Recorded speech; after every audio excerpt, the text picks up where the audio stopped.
தைரியம் இருந்தா லாட்டரி நிறுவனம் 900 கோடி ரூபாய் திரு மு.க. ஸ்டாலின் அவர்கள் ஏன் வாங்கினார்கள்? தைரியம் இருந்தா சொல்லுங்க. மாண்புமிகு பேரவைத் தலைவர்களே, ஆதாரம் கேட்கிறாங்க. இது எல்லோருக்கும் தெரிஞ்சதுதான். மது விலக்கு கொள்கைங்கிறது எங்களுடைய கொள்கை. போதையில்லா தமிழகம் எங்களுடைய கொள்கை. ஆட்சிக்கு வந்த பின்போ ஆட்சிக்கு வருவதற்கு முன்போ இங்க இருக்கக்கூடிய சட்டமன்ற உறுப்பினர்களும் சரி, இங்க இருக்கக்கூடிய அமைச்சர்களும் சரி, எந்த தொழில்களிலும் நாங்கள் ஈடுபட்டது கிடையாது. முக்கியமாக மதுவில். ஆட்சிக்கு வந்த பிறகு திமுகவுடைய ட்ரெஷரர் சாராய ஆலையை நடத்துகிறாரா இல்லையா? ஒரு கேள்வி. திமுகவுடைய பாராளுமன்ற உறுப்பினர் ஜெகத் ரட்சகன் சாராய ஆலையை நடத்துகிறாரா இல்லையா? அப்ப சாராய ஆலையை நடத்தி கொண்டு டாஸ்மாக் நிறுவனம் மூலம் ஆர்டர் யார் வாங்கினது?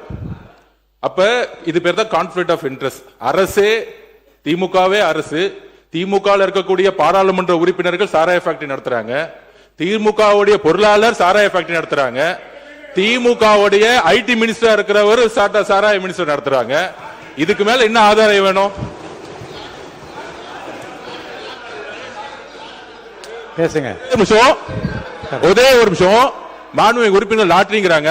திரு உதயநிதி அவர்கள் சொல்லணும், ஏன் 900 கோடி ரூபாய் லாட்டரி நிறுவனம் வாங்கினாங்க திமுக? பதில் சொல்லட்டும். பதில் சொல்லுங்க. தைரியம் இருந்தா லாட்டரி நிறுவனம் 900 கோடி ரூபாய் திரு மு.க. ஸ்டாலின் அவர்கள் ஏன் வாங்கினார்கள்? தைரியம் இருந்தா சொல்லுங்க. அப்ப சொல்லுங்க. நான் எந்த தொழிலையும் இல்ல, எந்த நிறுவனம் நடத்தல. தைரியம் இருந்தா ஏன் நடத்துறாங்கன்னு சொல்லுங்க. அதுக்கப்புறம் பதில் சொல்லலாம். மாண்புமிகு எதிர்க்கட்சி தலைவர், மாண்புமிகு பேரவைத் தலைவர் அவர்களே, நம்முடைய அமைச்சர் அவர்கள் திமுக ஏன் லாட்டரி நடத்துகின்ற நிறுவனத்திடம் என்று ஃபண்டு வாங்கினாங்க அப்படின்னு கேட்குறாரு.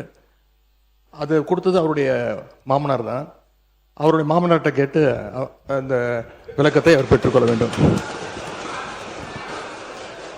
அது அவரும் உங்க அப்பாவுக்கு மட்டும்தான் தெரியும். உங்க அப்பா கிட்ட தான் கேட்கணும். எனக்கு தெரியாது. அப்பாவை இங்க காணோம். வீட்டுக்கு போய் உங்க அப்பாட்ட கேளுங்க. உங்க அப்பா கரெக்டா சொல்லுவாரு. ஏன் வாங்கினாரு உங்க அப்பா சொல்லுவாரு.